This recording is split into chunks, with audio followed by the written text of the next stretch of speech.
ఎవడైనా క్రైస్తవుడు అయినందుకు బాధను అనుభవించిన ఆ పేరును బట్టియే సంతోషపడాలి, దేవుని మహిమపరచాలి అని పేతురు మాట్లాడుతాడు. క్రైస్తవుడు అయినందుకు బాధను అనుభవిస్తానంట, ఆ పేరును బట్టి మహిమపరచాలంటే దేవుని ప్రభువాన్ని క్రైస్తవుగా చేసావు, అందుకే ఈ కష్టాలు వస్తున్నాయి, కృతజ్ఞతలు అని చెప్పాలంట. నిజంగానే ఇవన్నీ క్రీస్తు బోధించారా? ఇలా ఇది క్రీస్తు బోధించిన బోధలైతే నేను రాసిన వచ్చాను, క్రీస్తు బోధేలా? నిజంగానే ఇలాంటి భావజాలం మనకు ఉంటుందా? ఇలాంటి భావజాలం ఉంటుంది మనకి? ఉండదు. వైట్ ఆపోజిట్ లో వెళ్తాం. కానీ మనం ఎవరమే? క్రైస్తవులమే. ఇక్కడ ఉన్నదానికి పూర్తి వ్యతిరేక దిశలో బ్రతుకుతాం, కానీ మనం క్రైస్తవులమే అని చెప్పుకుంటాం. ఇది ఎక్కడ పెట్టుకోవడం? క్రీస్తు చెప్పిన బోధ, క్రీస్తు మీరు కలిగి ఉండాలని చెప్పిన మనసు ఈరోజు క్రైస్తవ్యానికి లేదు. క్రీస్తు కోసం ఏదైనా శ్రమ వస్తే నిలబెల్లాడిపోతాం. ఎలా? అదేంటి ప్రభా, నీ కోసం చేస్తే నన్ను ఎందుకు ఇంత అవమానపరిచావు? అపోస్తలుడైన పౌలు ఒక అద్భుతమైన మాట రాస్తాడు చూడండి. ఫిలిప్పీయులకు రాసిన పత్రిక 1వ అధ్యాయము, క్రీస్తునందు విశ్వాసం ఉంచడం మాత్రమే కాక, అంటే క్రీస్తునందు విశ్వాసం ఉంచడం సరిపోయింది అంటున్నాడా? సరిపోలేదంటున్నాడా?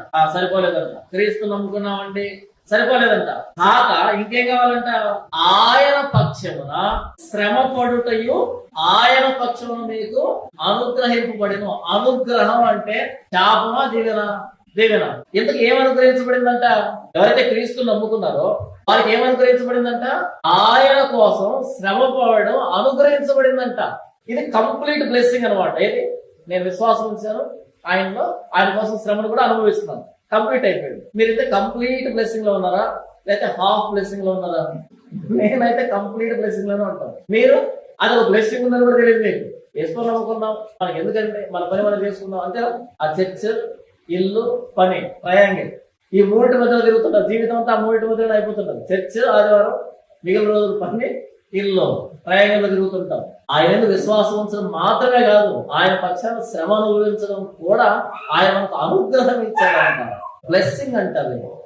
నేను చెప్పట్లేదు, బైబిల్ చెప్తుంది. ఎందుకంటే క్రీస్తు రాజీ పడేటువంటి బోధ చేయలేదు, రాజీ పడేటువంటి ప్రాంతం చేయలేదు. రాజీ పడనట్టు.